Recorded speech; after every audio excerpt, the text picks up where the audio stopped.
নমস্কার বন্ধুরা। এখন তো বন্ধুরা পুজোর সময়, আর এই পুজোর সময় আজকে আমি মিনি গজা বানিয়ে দেখাবো। আর এই মিনি গজাগুলো খেতে কিন্তু দারুণ লাগে আর বানাতেও খুব সোজা। আপনারা দেখতে থাকুন আমি কিভাবে এই মিনি গজা বানাই। আর এই মিনি গজাগুলো উপরটা মুচমুচে আর ভেতরটা রসালো, খুব সুন্দর লাগে। এই রেসিপির জন্য আমি এখন উনুনটা জ্বেলে কড়াইয়ে এক বাটি জল দিয়ে দিচ্ছি। ওই পরিমাণ মতো আমি লবণটা দিয়ে দিচ্ছি। লবণের সাথে সাথে এক বাটি ময়দা দিয়ে দিচ্ছি আর হাফ বাটি আটা দিয়ে দিচ্ছি। আটা ময়দা একসঙ্গে জলের সঙ্গে ভালো করে মিশিয়ে নেব।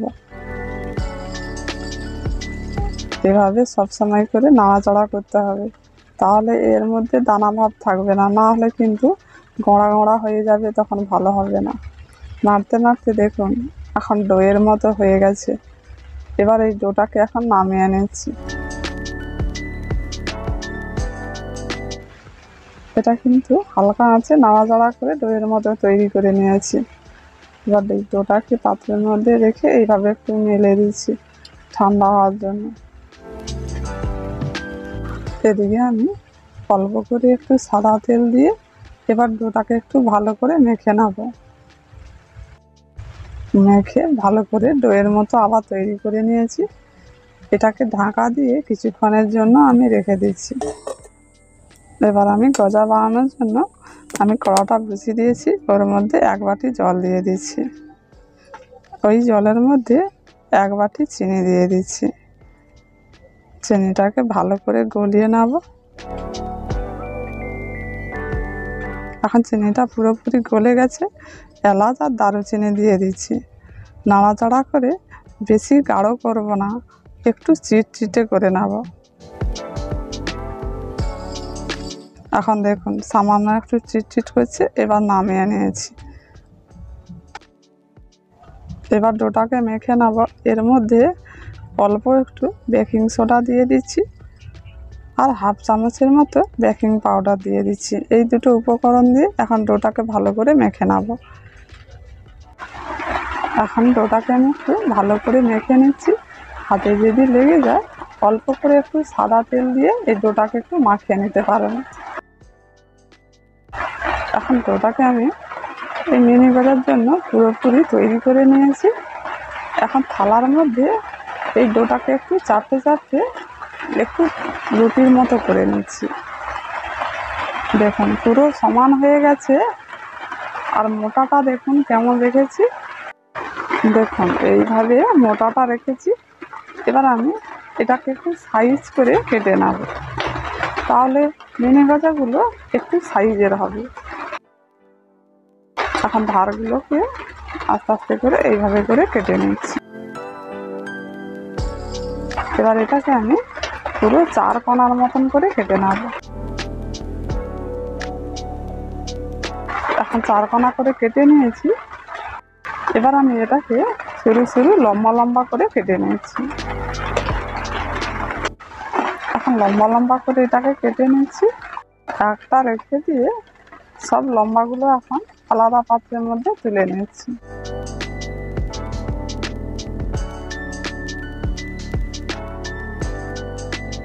এবার একটা লম্বাতে রেখেছি, এটাকে ছোট ছোট সাইজ করে এখন কেটে নেব।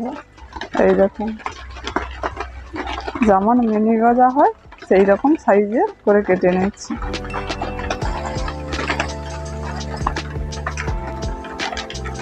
সবগুলো এইভাবে করে কেটে নেব। আবার একটা নিয়ে একই সাইজের করে এটাকেও কেটে নিচ্ছি।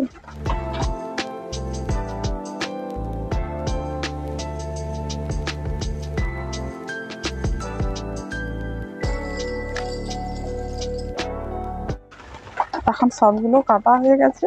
এবার এগুলোকে এখন ভেজে নেব। কড়াটা বসিয়ে দিয়েছি, ওর মধ্যে আমি এখন সাদা তেল দিয়ে দিচ্ছি। তেলটাকে খুব বেশি গরম করা যাবে না, হালকা গরম অবস্থাতে এই গজাগুলোকে ভেজে নিতে হবে। এখন তেলটা কিন্তু খুব বেশি গরম হয়নি, এর মধ্যে একটা একটা করে দিয়ে দিচ্ছি। দেখুন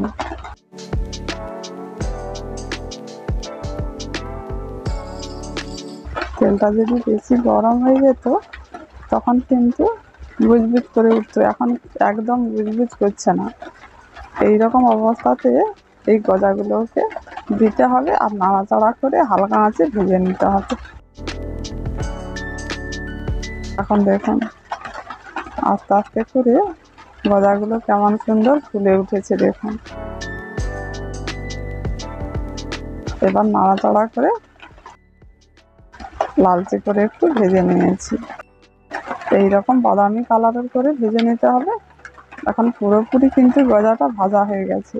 এবার তুলে নিয়ে চিনি শিরার মধ্যে ডুবিয়ে দিচ্ছি।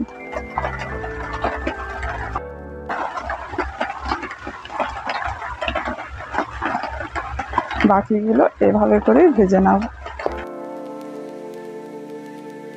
চিনি শিরার মধ্যে এই গজাগুলোকে কিন্তু 5 মিনিট ডুবিয়ে রাখতে হবে, তারপর তুলে নিতে হবে।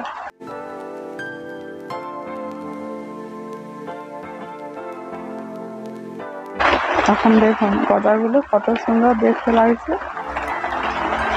এখন চিনির রসটা পুরো গজার মধ্যে খুব সুন্দরভাবে ঢুকে গেছে।